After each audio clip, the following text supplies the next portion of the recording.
طيب አይደል? ይሄ የራሳቸው የግላቸው ማዕና ነው።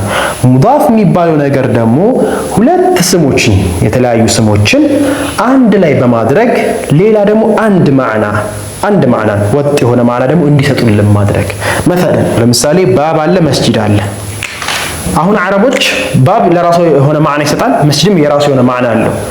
አሁን ሙዳፍ ማለት ሁለት ስሞችን አንድ ላይ በማድረግ አንድ ማዕና እንዲሰጥ ማድረግ ማለት ነው ባጭሩ።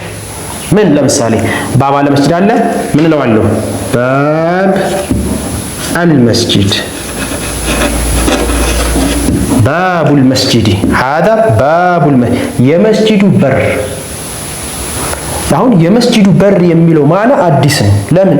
ባብ ስትሉ የመስጂዱ በር የሚል ማዕና አያይዘንም፣ መስጂድ ስትሉ የመስጂድ በር የሚል ማዕና አያይዘንም። ሁለቱም ባብ ስትል በር ብቻ፣ መስጂድ ስንል መስጂድ ብቻ።